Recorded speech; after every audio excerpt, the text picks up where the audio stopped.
খেলা দিল doctor Mohammad Yunus sir. ভাই ডক্টর মোহাম্মদ ইউনূস, ওনাকে কেউ হালকা ভাবেনি। বাংলাদেশের ইতিহাসে অন্যতম শ্রেষ্ঠ ঘোষণা দিয়েছেন সাহসী, গৌরবোজ্জ্বল এবং টিট ফর ট্যাট, যে বাংলাদেশ যে পারে, বাংলাদেশ স্বাধীন সার্বভৌম, বাংলাদেশের যে কোমর সোজা করে দাঁড়াতে পারে, এটা বুঝিয়ে দিয়ে একটা ঘোষণা দিয়েছেন মাননীয় স্বরাষ্ট্রমন্ত্রী, স্বরাষ্ট্র উপদেষ্টা। দর্শক, এত কঠিন ঘোষণা বাংলাদেশের পক্ষ থেকে অতীতে আসেনি। রাপ্পা রাপ্পা পুষ্পার মতন ঠিক রাপ্পা রাপ্পা করে দেবে। আমাদের সাথে ফেস টু ফেস খেলতে হবে। তোমাদের 100 আর আমাদের 10, খেলা কিন্তু হবে। এটা কি লেভেলের আজকের এই ভিডিও দেখে বুঝবেন, আমি আপনাদেরকে বোঝাচ্ছি। যে সিস্টেমটা করছে টিকে থাকতে হইলে যেটা করা দরকার সেটাই তারা করতেছে। ভারত ও মিয়ানমারের অবস্থা এখন বেগতিক হতে যাচ্ছে। তাদের স্বপ্ন ছিল বাংলাদেশকে দুই সীমান্তেই ভয় পাইয়ে দমিয়ে রাখবে। তাদের সেই স্বপ্ন যে এবার কাল স্বপ্নে পরিণত হচ্ছে তা টের পেয়ে গিয়েছে পশ্চিম বাংলার দাদারা। এবার বাংলাদেশের বিমান বাহিনীতে যুক্ত হতে যাচ্ছে বিশ্ববিখ্যাত ফ্রান্সে তৈরি রাফায়েল যুদ্ধবিমানের আপডেট ভার্সন। ভারতীয়রা বাংলাদেশের বর্ডারে এসে দুলাভাই দুলাভাই আমার থেকে একটু পেঁয়াজ কিনে নেন বলে মানুষকে ডাকবে ভারতীয়রা, এই কথা বলেছেন। ভুল করলে কিন্তু পস্তাতে হবে। তারেক রহমান খুবই ইঙ্গিতপূর্ণ একটি কথা নেতা কর্মীদের উদ্দেশ্যে তিনি বলেছেন। এই কথার মধ্য দিয়ে অনেকগুলো অর্থ দাঁড়ায়। সেটা হলো বাংলাদেশের সামরিক সক্ষমতা বৃদ্ধি যেন ভারতের ভয়ের কারণ হয়ে গিয়েছে। বাংলাদেশকে দেখে এখন ভারতের পা কাঁপছে। হয়তো অনেকেই ভাবছেন একটু বেশি বলে ফেললাম, না, একটুও বাড়িয়ে বলিনি। যে শিবির যে কাজটি করেছে, একজন রাজনৈতিক সচেতন ব্যক্তি হিসাবে আমি মনে করি একদম সঠিক কাজটি করেছে। বলে না, যেমন কর্ম তেমন মুগুর। এটা তো বাংলাদেশের জন্য পজিটিভ। এটাই আরো 16 বছর আগেই করা উচিত ছিল, এবং এটাই হচ্ছে রাজনৈতিক সুষ্ঠু সুন্দর। সম্মানিত দর্শক শ্রোতা, আসসালামু আলাইকুম। নতুন একটা নিউজ ভিডিওতে আপনাদের জানাচ্ছি স্বাগত। নিয়মিত পাওয়া তাজা এবং গরম খবর। আজকের এই ভিডিওটি কেমন হতে চলেছে, কতটা গুরুত্বপূর্ণ, ভিডিওর অংশ বেশি দেখে বুঝেই গেছেন কতটা চাঞ্চল্যকর হতে চলেছে। আজকে এই ভিডিওটি আশা রাখবো সম্পূর্ণ দেখে যাবেন, একটু স্কিপ করবেন না। যদি আজকের এই ভিডিওটি একটু স্কিপ করেন তাহলে গুরুত্বপূর্ণ বিষয়গুলো মিস করে ফেলবেন। আমি আর বেশি কথা না বাড়ি আপনাদের সরাসরি বিস্তারিত ভিডিওতে নিয়ে যাবো। তার আগে ছোট্ট একটা রিকোয়েস্ট আপনাদের কাছে, যারা এরকম ভিডিও দেখতে পছন্দ করেন দ্রুত এই চ্যানেল সাবস্ক্রাইব করে পাশে থাকা বেল আইকনটি বাজিয়ে রাখবেন। ইতিমধ্যে সাবস্ক্রাইব করে দিয়েছেন তাদের জানাচ্ছি অসংখ্য ধন্যবাদ। চলুন এই ভিডিওতে লাইক করে বিস্তারিত ভিডিওটি মোবাইলের স্ক্রিন থেকে তারা বাইক বা একের পর এক দেখে আসি। বাংলাদেশের ইতিহাসে অন্যতম শ্রেষ্ঠ ঘোষণা দিয়েছেন সাহসী, গৌরবোজ্জ্বল এবং টিট ফর ট্যাট, যে বাংলাদেশ যে পারে, বাংলাদেশ স্বাধীন সার্বভৌম, বাংলাদেশের যে কোমর সোজা করে দাঁড়াতে পারে, এটা বুঝিয়ে দিয়ে একটা ঘোষণা দিয়েছেন মাননীয় স্বরাষ্ট্রমন্ত্রী, স্বরাষ্ট্র উপদেষ্টা। দর্শক, এত কঠিন ঘোষণা বাংলাদেশের পক্ষ থেকে অতীতে আসেনি। স্বরাষ্ট্র উপদেষ্টাকে ধন্যবাদ জানাই। দেখেন যে বাংলাদেশ এখন কোথায় আছে, এটা ওই অর্থে কোনো রাজনীতি বিশ্লেষণ, জিওপলিটিক্স, পলিটিক্যাল জিওগ্রাফি ওইভাবে করছি না। আমাদের আনন্দের বিষয়টা শেয়ার করছি যে আমরা কি পারি, আমরা কোথায় এসেছি। হ্যাঁ, এটা অনেক সিগনিফিকেন্স রয়েছে পলিটিক্যাল সায়েন্সে। এটা আগামী দিনে অনেক হিসাব নিকাশ ক্লিয়ার করবে। বাংলাদেশের রাস্তা কেমন হবে এটা বোঝা যাচ্ছে এই ঘোষণার মধ্য দিয়ে। বিএসএফ সাউন্ড গ্রেনেড ব্যবহার করেছে, বিজিবিও করবে।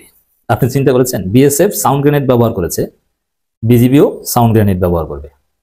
আমাদের বিজিবির জন্য স্বরাষ্ট্র উপদেষ্টা বলছেন টিয়ার শেল সাউন্ড গ্রেনেড কেনা হচ্ছে। আপনি ঘোষণাটার গভীরতা একটু খেয়াল করুন। ভারত একটু উল্টোপাল্টা করবে উপরে বসে, কোনো ছাড় নেই।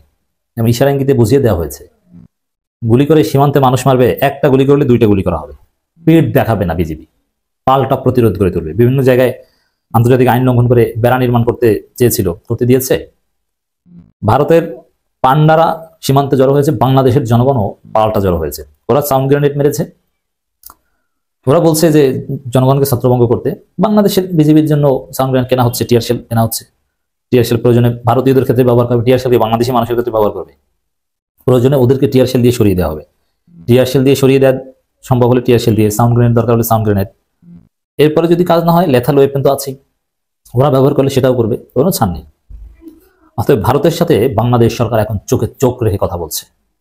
আমাদের জীবদ্দশায় এই দৃশ্য দেখতে পাবো যে ভারতের সাথে বাংলাদেশ চোখে চোখ রেখে কথা বলবে, এটা অকল্পনীয় ছিল।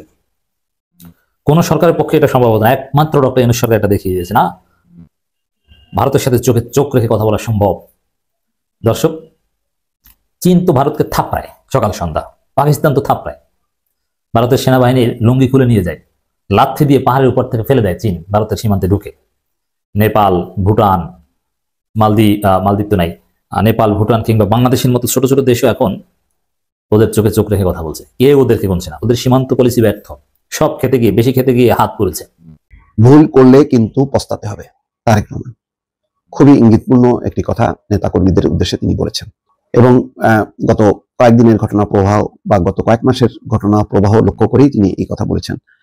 আমরা একটু দেখি কি কারণে তিনি এই কথাটা বললেন। বলছেন যে জনগণের সঙ্গে না থাকলে কি হয় তা 5ই আগস্ট দেখিয়ে দিয়েছে। কাজেই ভুল করলে জনগণ আবার কোনো একটা কিছু দেখিয়ে দেবে, তখন কিন্তু পস্তাতে হবে, হাউতাশ করতে হবে। এখনো সময় আছে, মানুষ যেভাবে চায় সেভাবে চলতে হবে, মানুষের পাশে গিয়ে দাঁড়াতে হবে। এই কথার মধ্য দিয়ে অনেকগুলো অর্থ দাঁড়ায়। সেটা হলো মানুষের পাশে দাঁড়াতে হবে। মানুষ যা চায়, মানুষ কি চায়? মানুষ চায় যে তাদের সেবা, তাদের সমস্যাগুলো নিয়ে যাতে দল কাজ করে, তাদের সমস্যা বাড়ানো না, তাদের কাছ থেকে সুযোগ সুবিধা নিয়ে আনা। এই কথাগুলো খুব সুন্দরভাবে তিনি বোঝাই বলছেন। আবার 5ই আগস্ট কেন বললেন? 5ই আগস্ট কেন ঘটলো এই কারণে যে আওয়ামী লীগ যেভাবে দুঃশাসন চালাচ্ছিল, যেভাবে অপকর্ম চালাচ্ছিল, চাঁদাবাজি, লুটপাট, তার বিরুদ্ধে মানুষ সম্মিলিতভাবে রুখে দাঁড়িয়েছে। এটার হলো শিক্ষা। সেই কারণে বলছে যে এখন মানুষ সচেতন হয়েছে, সুতরাং এখন যদি সেই কাজগুলো আবার করা হয় তাহলে আবার কিন্তু মানুষ দেখাই দেবে, কিছু একটা ঘটা দিবে। এটা খুবই সতর্কবাণী। মানে কোনো নেতারা সাধারণত এইভাবে প্রকাশ্যে বলেন না, কিন্তু তারেক রহমান কিন্তু প্রকাশ্যে এই কথাটা বলে দিলেন। সন্ধ্যায় রাজধানীর রমনা ইঞ্জিনিয়ার্স ইনস্টিটিউশন মিলনায়তনে এক ভার্চুয়াল অনুষ্ঠানে তিনি এই কথা বলছেন। ভার্চুয়ালি তিনি বক্তব্য দিয়েছেন সেই অনুষ্ঠানে। তারেক রহমান বলছেন, জনগণ যখন ক্ষিপ্ত হয়, স্বৈরাচার দেশ থেকে পালিয়ে যেতে বাধ্য হয়, এখনো চোখের সামনে জলজল করছে সেই উদাহরণ। ছাত্র জনতার অভ্যুত্থানে গত 5ই আগস্ট আওয়ামী লীগ সরকারের পতন হয় এবং শেখ হাসিনা দেশ ছেড়ে পালিয়ে যান। বিষয়টির প্রতি ইঙ্গিত করে দলের নেতা কর্মীদের উদ্দেশ্যে বলেন, যতই মনে মনে তৃপ্তি বোধ করেন বিএনপি বড় দল, জনগণ যদি ক্ষিপ্ত হয়, আওয়ামী লীগও কিন্তু এটা মনে করতো যে আমরা তো বড় দল, আর কে আছে, বিএনপি জামাত নিঃশেষ, কেউ নাই। কিন্তু জনতা শক্তি যে কোনো দলের চেয়ে অনেক বড় শক্তি, সেটা 5ই আগস্ট তারা দেখিয়েছে।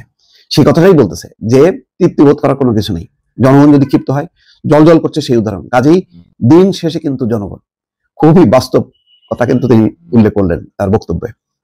তারেক রহমান বলছেন, কিছু কিছু রাজনৈতিক শক্তি যত ছোট বা বড় হোক না কেন, তারা বিভিন্নভাবে বিএনপির বিপক্ষে কিছু কথা বলার চেষ্টা করছে। এই ব্যাপারে নেতাকর্মীদের সতর্ক সচেতন থাকতে হবে। দলের নেতাকর্মীদের উদ্দেশ্যে বলেন, অন্য কেউ সরকার গঠন করলে বিএনপি নেতাকর্মীরা কি ভালো থাকতে পারবেন? এই সময় মিলনায়তনে উপস্থিত নেতাকর্মীরা চিৎকার করে বলেন না। তার মানে হচ্ছে বিএনপির ক্ষমতায় আসা দরকার, এই কারণে তাদেরকে সঠিকভাবে চলতে হবে। কোনো কারণে যদি অন্য কেউ সরকার গঠন করে তাহলে সেটা কি দেশ জাতির জন্য ভালো হবে? এবারও নেতাকর্মীরা না বলেন। শেষে তারেক রহমান নেতাকর্মীদের উদ্দেশ্যে বলেন, এখনো সময় আছে, মানুষের পাশে গিয়ে দাঁড়ান, এখনো আমাদের সময় আছে, মানুষ যেভাবে চায় সেভাবে চলেন। দিন শেষে কিন্তু আপনাকে ওই লোকের অর্থাৎ জনগণের কাছেই যেতে হবে। আবারও তিনি বলছেন, আমি কয়েক মাস ধরে বলছি, সামনের নির্বাচন অত সহজ হবে না, আপনারা যত সহজ ভাবছেন। নিজের মনে যত বড়াই করুন, বিএনপির তো শাখা প্রশাখা একদম গ্রাম পর্যন্ত আছে, অন্যদের কি আছে? থাকতে পারে আপনাদের শাখা প্রশাখা, গ্রাম পর্যন্ত দলকে নিয়ে গেছেন, ওয়ার্ডে দল নিয়ে গেছেন, কিন্তু তারপরও জনগণ ম্যাটার্স। আসলেই শেষ কথা, জনগণ ম্যাটার্স। জনগণই শেষ শক্তি, জনগণই শেষ অবলম্বন। জনগণের পাশে না থেকে কেউ যদি বড়াই করে, যেটা আওয়ামী লীগ করেছে, জনগণকে পাত্তা দেয়নি, তোয়াক্কা করেনি, মনে করেছে যে শক্তি আছে, অর্থ আছে, তা দিয়ে দমন করবো না। শক্তি অর্থ কিচ্ছু না, তার প্রমাণ সালমান এফ রহমান হাজার হাজার কোটি টাকা নিয়ে এখন কারাগারে। আনিসুল হক, আরো অনেকে আছেন, সমস্ত রাঘব বোয়ালরা, নাসার ওই গ্রুপের যে নজরুল ইসলাম মজুমদার কারাগারে, টাকা পয়সা দিক তারা রক্ষা পায়নি। সুতরাং জনগণই শেষ, জনগণের কাছেই যেতে হবে, সে কথাটি তারেক রহমান উল্লেখ করলেন। দর্শক, ট্রাম্প শপথ নেওয়ার পরে বিপদে লাখ লাখ ভারতীয়। ট্রাম্প শপথ নেওয়ার পর ভারতীয়রা ভেবেছিলেন যে তাদের জীবনমান, সম্পর্ক এবং গতি প্রকৃতি যুক্তরাষ্ট্রের সঙ্গে উন্নত হবে, কিন্তু একই শুনছি আমরা যে ট্রাম্প শপথ নেবার পরপরই ভারতীয়রা বিপদে পড়লেন বা বিপদে পড়তে যাচ্ছেন। প্রিয় দর্শকরা, যেখানে আশার ডাল সেখানেই তাল বেতাল, এরকম কথা কিন্তু আমরা অনেকেই অনেক সময় শুনে থাকি। যেটাকে ধরে আমি আশ্রয় করব, যেটাকে ধরে আমি বেঁচে থাকবো, সেখানেই দেখা গেল বিপত্তি বা সেখান থেকেই ভয়াবহ আশঙ্কা এলো। এইরকম একটা পরিস্থিতি এখন ভারত মার্কিন যুক্তরাষ্ট্রের মধ্যে। কেন হঠাৎ করে এইরকম পরিস্থিতি তৈরি হলো তার চুলচেরা বিশ্লেষণ করতে চাই প্রিয় দর্শক, সেই জন্য শেষ পর্যন্ত থাকতে হবে। মার্কিন যুক্তরাষ্ট্রের গত নির্বাচনে ভারতীয়রা নিরঙ্কুশভাবে ডোনাল্ড ট্রাম্পের পক্ষে কাজ করেছেন। অনেক ভারতীয়রা আমেরিকার রাজনীতিতে প্রভাবশালী, তারা ডোনাল্ড ট্রাম্পের রাজনৈতিক দলের সঙ্গে সম্পৃক্ত। যদি আমি মোটা দাগে একটা পরিসংখ্যান আপনাদের সামনে উপস্থাপন করি, তাহলে দেখা যাবে যে ভারতীয়দের মধ্যে প্রায় 60 থেকে 70% ছিলেন ট্রাম্পের পক্ষে, অন্যদিকে বাইডেনের সঙ্গে ছিলেন 20 থেকে 25%। এইরকম একটা অবস্থা যখন আমরা দেখছি, তখন নির্বাচন হয়ে যাওয়ার পর, ডোনাল্ড ট্রাম্প শপথ নেওয়ার পর, ক্ষমতায় আসীন হওয়ার পর, এখন ভারতীয়দের কপালে দুর্ভাগ্যের টিকা পড়তে দেখা যাচ্ছে। ভারতীয়রা যে সমস্যায় পড়ছে বা পড়তে যাচ্ছে, এতে বাংলাদেশি হিসেবে আমি খুশি হচ্ছি এমনটি নয়। প্রত্যেক দেশের নাগরিক অন্য দেশে সুযোগ সুবিধা পাক, ভালো থাকুক, এটাই প্রত্যাশা। কেবলমাত্র আমাদের ক্ষেত্রে যেটা আমরা চাই, ভারত আমাদের সঙ্গে ন্যায্য আচরণ করুক। ভারতের জনগণের সঙ্গে বাংলাদেশের জনগণের কোনো বৈরিতা নেই। সেই জায়গাটিতেই দাঁড়িয়ে আমি বিশ্লেষণ করতে চাচ্ছি যে কেন ভারতীয়রা বিপদে পড়তে যাচ্ছে ডোনাল্ড ট্রাম্পের শপথ গ্রহণের পরপরই। প্রিয় দর্শক, দুটি কারণে আমি আরো ভেতরে প্রবেশ করব, তার আগে দুটি কারণের কথা আমি বলে নিই। একটি হচ্ছে মাত্রাতিরিক্ত শুল্ক আরোপ। আপনারা নিশ্চয়ই জানেন যে ভারত এবং যুক্তরাষ্ট্রের মধ্যে গত বছরে 120 বিলিয়ন ডলারের বাণিজ্য হয়েছিল। গত 2 দশকে দেশের মধ্যে বাণিজ্য 92% বৃদ্ধি পেয়েছে। এটা একটা বড় ঘটনা। এরই মধ্যে ট্রাম্পের আমেরিকা ফার্স্ট, মানে আমেরিকাকে প্রথমে অগ্রাধিকার দেবার যে নীতি, সেই নীতি দুই দেশের মধ্যে বাণিজ্য সম্পর্কে একটা বড় ধরনের বাধা হয়ে দাঁড়িয়েছে। আমেরিকা অগ্রাধিকার মানে আমেরিকা ফার্স্ট নীতির লক্ষ্য হচ্ছে যে দেশের ভেতরে কর কমিয়ে বিদেশ থেকে আমদানি করা পণ্যের উপর শুল্ক বাড়ানো। এই শুল্ক বাড়ানোর নীতির কারণে বিপদে পড়ে যাচ্ছে ভারতীয়রা, কারণ এই শুল্ক বাড়ালেই ভারতের পণ্যের দাম অনেক বেড়ে যাবে। ফলে ভারত থেকে রপ্তানিমুখী শিল্পগুলোর উপর বড় ধাক্কা আসবে, যেমন ভারতের তথ্য প্রযুক্তি, গাড়ি এবং ওষুধ খাত। প্রিয় দর্শক, এইরকম যেমন একটা কারণ রয়েছে, আরেকটা কারণ রয়েছে যে বিভিন্ন হত্যাকাণ্ডের সঙ্গে ভারতের সম্পৃক্ততা। এই বিষয়টি নিয়েও ভাবিয়ে তুলেছে মার্কিন ডোনাল্ড ট্রাম্পের প্রশাসনকে। সর্বশেষ যে কারণ সেটি হচ্ছে ডোনাল্ড ট্রাম্পের অভিবাসন নীতি। দেখুন, বিতর্কিত বিলে পাশ করেছেন ইতিমধ্যে ডোনাল্ড ট্রাম্প। দ্বিতীয় মেয়াদে মার্কিন প্রেসিডেন্ট হিসেবে শপথ নেওয়ার পরপরই তিনি বেশ কিছু নির্বাহী আদেশে সই করেছেন। যেমন একটা বড় আত্মঘাতী আদেশ হচ্ছে যে বিশ্ব স্বাস্থ্য সংস্থার কার্যক্রম থেকে বেরিয়ে যাওয়া। দ্বিতীয় বিষয় হচ্ছে যে যুক্তরাষ্ট্র থেকে অভিবাসী বিতরণ করতে ধারাবাহিকভাবে তিনি কিছু সিদ্ধান্ত নেবার কথা ঘোষণা করেছেন এবং ইতিমধ্যে এই সংক্রান্ত বিলে সইও করেছেন।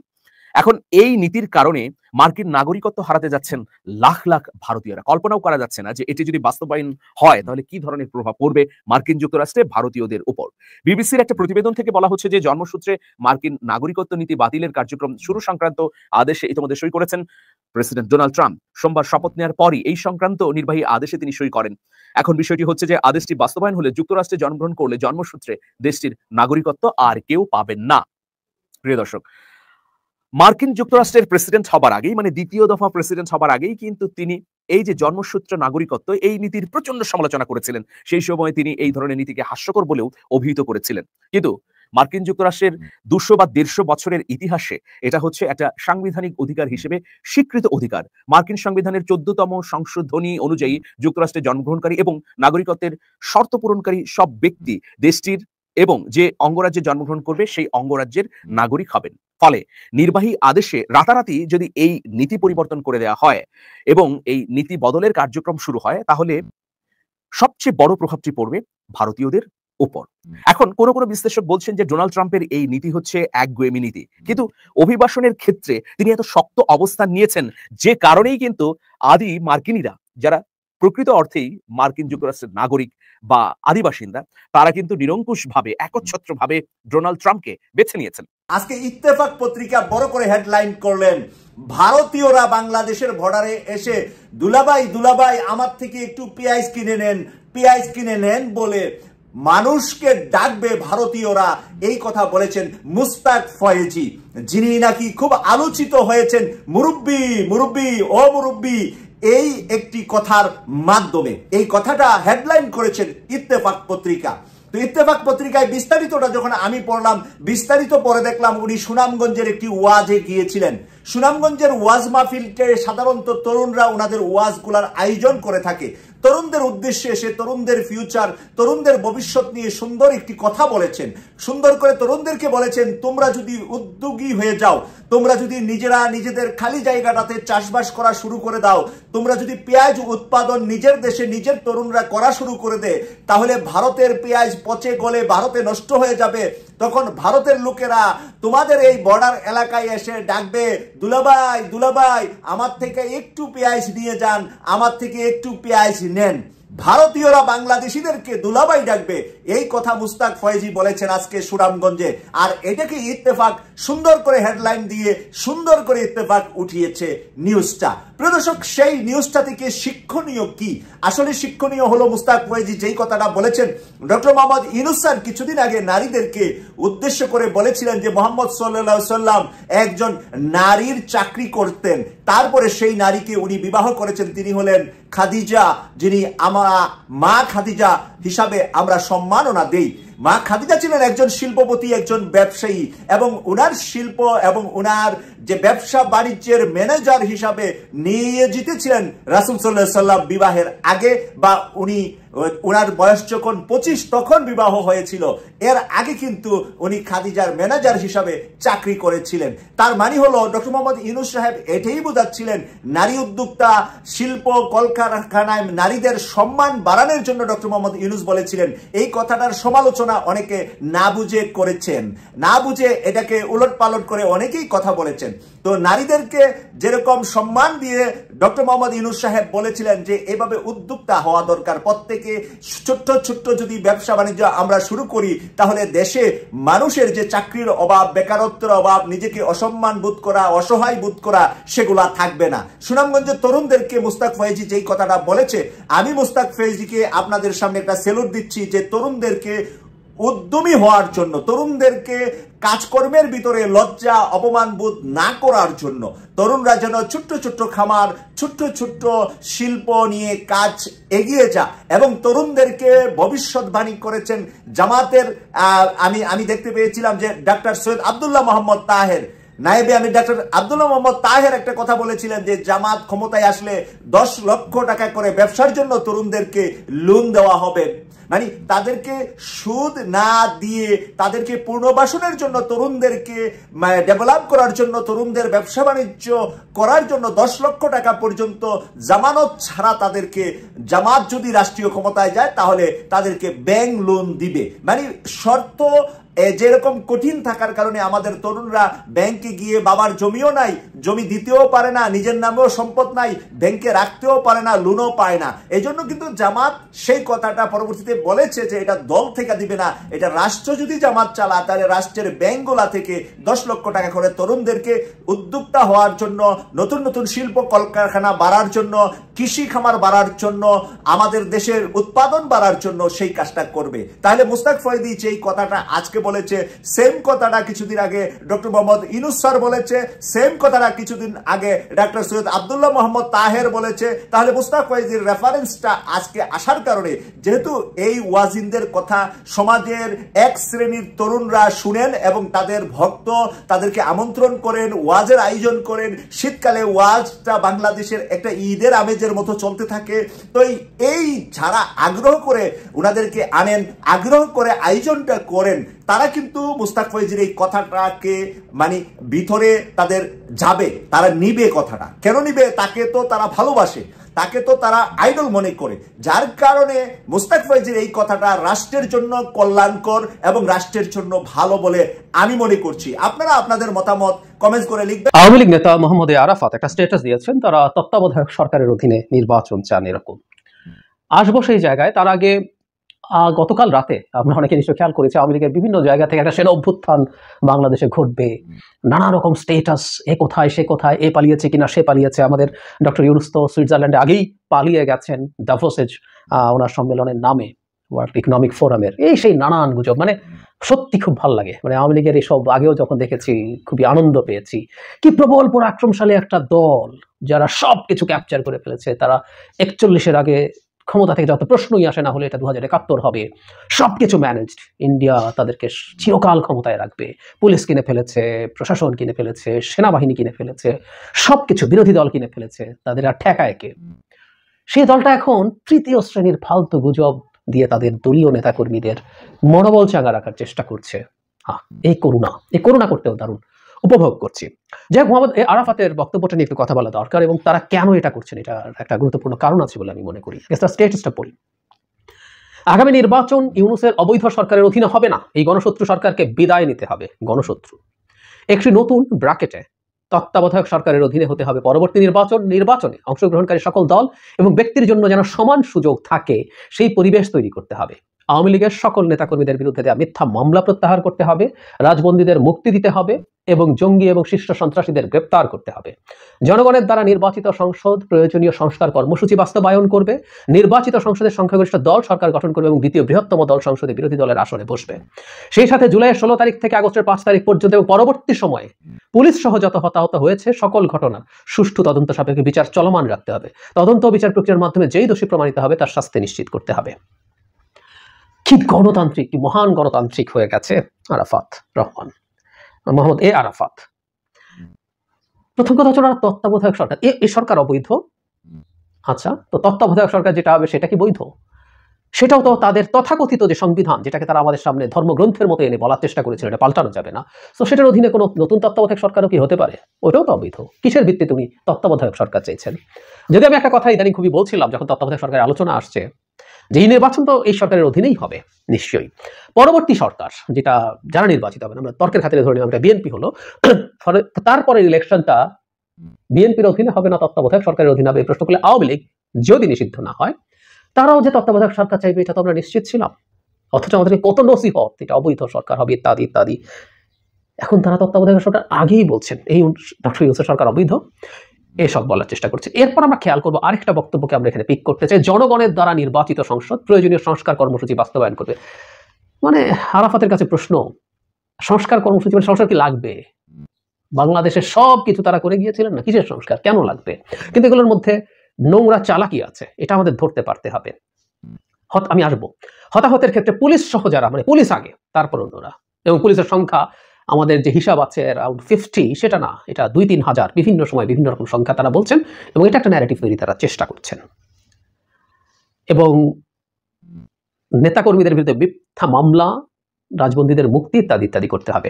আচ্ছা, এখন কেন তারা এটা করছেন? এটার মধ্যে একটা বাজে চালাকি আছে। আমরা আগেও দেখেছি বিএনপির বেশ কিছু বক্তব্যকে তারা কোট করেছেন, তাদের কোনো কোনো পর্যায়ে নেতা অথবা তাদের ফেসবুক পেজে সেই কোট করা কথাগুলো তারা ব্যবহার করেছেন। আমি বিশ্বাস করি একই রকম একটা কাজ এখানে। বিএনপি তত্ত্বাবধায়ক সরকারের কথা বলেনি, বিএনপি এই সরকারের অধীনেই নির্বাচন করতে চেয়েছে। বিএনপির মহাসচিবের সাথে জনাব নাহিদ ইসলামের যেই ডিবেট হয়েছে, সেটা হচ্ছে এই সরকারের ছাত্র প্রতিনিধিরা থাকবে কি থাকবে না সেটা নিয়ে। এই সরকার পাল্টে নতুন তত্ত্বাবধায়ক সরকার হতে হবে, এটা বিএনপি বলেনি। কিন্তু এই সুযোগ নিয়ে খুব নিচু স্তরের চালাকি করার চেষ্টা করছেন জনাব আরাফাত। তিনি এই সরকারকে সরে গিয়ে নতুন তত্ত্বাবধায়ক সরকারের আলাপ আনছেন। ব্যাপারটা এইরকম যে আওয়ামী লীগ বিএনপির সাথে অ্যালাইন্ড, একই সাথে সংস্কার প্রশ্নে বিএনপি যে আলাপ তুলছে সেই আলাপ তারা সমর্থন করছেন অ্যাপারেন্টলি, যে নির্বাচন মানে সংস্কার নির্বাচিত সরকারের অধীনে হবে। এটাও বাজে কথা, বিএনপিও আসলে এটা বলে নাই। বিএনপি কিছু সংস্কার এখন করতে হবে, কিন্তু মূলত সংস্কারটা তারা মনে করেন যে নির্বাচিত সংসদের অধীনে হওয়া দরকার, সেটা তারা বলছেন। কিন্তু এখানেও এক ধরনের হালকাভাবে বিএনপির সাথে অ্যালাইনমেন্ট দেখানো। আমরা খেয়াল করবো সাম্প্রতিক সময়ে বিএনপির বেশ কিছু দাবিকে আওয়ামী লীগ এটা করার মাধ্যমে বিএনপির সাথে আওয়ামী লীগের আন্ডারস্ট্যান্ডিং আছে, এই ধরনের একটা ন্যারেটিভ মাঠে ছেড়ে দিতে চাইছে Awami League. Not only that, BNP একটা দল যারা একটু আগে ইলেকশন চাইছে, তারা খুব বেশি দেরি করতে চাইছে না, নির্বাচন হলে তারা জিতবে, তারা এটা চাইতেই পারে। আবার মাঝখানে ভারতও দু একজন ভারতের থিঙ্ক ট্যাঙ্ক সোকল্ড বাংলাদেশে যারা একসময় হাই কমিশনের দায়িত্ব পালন করেছেন, তারাও একটা দ্রুত নির্বাচনের কথা বলেছেন। ভারতের সেনাপ্রধান তার সাথে যোগ করেছিলেন যে নির্বাচিত সরকারের সাথেই দুই দেশের সম্পর্ক সঠিক পর্যায়ে যাবে। সো এই যে বিএনপির সাথে ভারত এবং আওয়ামী লীগ অ্যালাইন্ড, একটা ন্যারেটিভ আমরা দেখবো যে এখন মাঠে ছেড়ে দেওয়ার চেষ্টা করা হচ্ছে। বিএনপির দাবি যৌক্তিক দাবি, বা তার দাবি, সেটা যৌক্তিক অযৌক্তিক তো খুব সাবজেক্টিভ, আমরা যারা তার দাবি পছন্দ করি বা না করি, কিন্তু তার সাথে সে আওয়ামী লীগের সাথে একসাথে দাবি চাইছে, সে ভারতের সাথে একই রকম দাবি চাইছে, এটা বিএনপিকে স্টিগমাটাইজ করার জন্য কাজে লাগবে। আওয়ামী লীগ এবং জনাব আরাফাত কৌশলে এই কাজটা করছেন। আমাদের সতর্কতার জায়গা যেটা, বিএনপির সাথে আমাদের ছাত্রদের সংগঠন, ছাত্র উপদেষ্টাদের যদি কোনো রকম কোনো ডিবেট বা সংঘাতেরও পরিস্থিতি হয়, ওটা আমাদের ব্যাপার। আমরা ছাত্র উপদেষ্টাদের বক্তব্যের আচরণের সমালোচনা করতেই পারি। আমি জনাব নাহিদ ইসলামের, জনাব আসিফ মাহমুদের, জনাব সার্জিস, জনাব হাসনাত, জনাব নাসির উদ্দিন, তাদের উপদেষ্টার বাইরে যারা আছেন সবার তাদের গতকালকার রিয়াকশন নিয়ে আমি ক্রিটিসাইজ করেছি। কিন্তু আমরা প্রত্যেকে এই শেখ হাসিনা সরকারের বিরুদ্ধে লড়াই করেছি, আর যাদের নাম বললাম তারা আরো অনেক বেশি লড়াই করেছেন, আর সামনে থেকেছেন, ঝুঁকি নিয়েছেন, জীবনের ঝুঁকি নিয়েছেন। সুতরাং এই দ্বিমতের জায়গায় আওয়ামী লীগ এসে ঢুকবে এবং তার কিছু নোংরা পারপাস এখানে সার্ভ করানোর চেষ্টা করবে, এটা যেন আমরা না হতে দিই।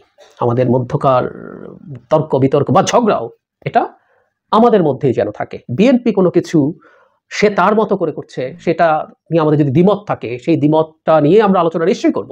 আর যখন মাঠে ছাত্রদের রাজনৈতিক দল আসবে, তাদের সাথে বিএনপির নানা ক্ষেত্রে ডিবেট হবে। বিএনপি কি চাইছে না চাইছে, বিএনপি দুবার ক্ষমতায় ছিল, সেই সময় তাদের কি ব্যর্থতা আছে, সবকিছু নিয়ে তারা আলোচনায় আনবেন। কিন্তু আমাদের একটা কথা একটু মাথায় রাখতে হবে যে কোনোভাবে বিএনপির কোনো চাওয়ার সাথে ভারত বা আওয়ামী লীগের চাওয়া মিলছে বলে সে তার পারপাস সার্ভ করতে চাইছে, এইরকম মিসইন্টারপ্রিটেশন যেন না করি। আমরা আমাদের মতো করেই এই ডিবেটগুলো করি।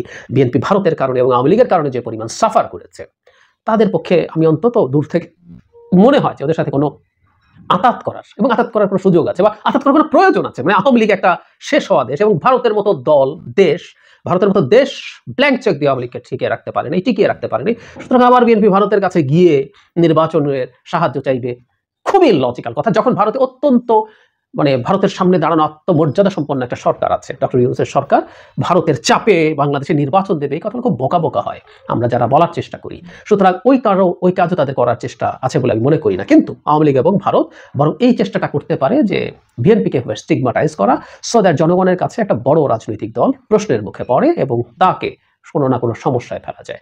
আমরা ভবিষ্যৎ বাংলাদেশে চাই একটা অ্যাকসেপ্টেবল পার্টিসিপেটরি ইলেকশন হবে, সেটাই যেই জিতুক না কেন, এবং বাংলাদেশের ক্ষমতায় যখন কোনো দল যায় তার নানা রকম ভুলভ্রান্তি হবে, সেই ভুলভ্রান্তির সুযোগে আরও কোনো রাজনৈতিক দল, ছাত্রদের বা আর কেউ, ইভেন জামায়াত শিবিরও যদি জনগণকে সাথে নিয়ে শক্তি অর্জন করে তারা ক্ষমতায় যাওয়ার পরিস্থিতি তৈরি করতে পারে, তারা তাদের গণতান্ত্রিক সেই অধিকার, জনগণ যদি তাদেরকে ভোট দেয় তারা ক্ষমতায় যাবে, এভাবেই এই জিনিসগুলো কাজ করবে। এর বাইরে কোনো কারসাজি, কোনো রকম কোনো চালাকি যাতে কেউ করতে না পারে, সুযোগ নিতে না পারে। প্রিয় দেশবাসী, শুরু থেকে শেষ পর্যন্ত যারা এই ভিডিওটি দেখেছেন সকলকে জানাই অসংখ্য ধন্যবাদ।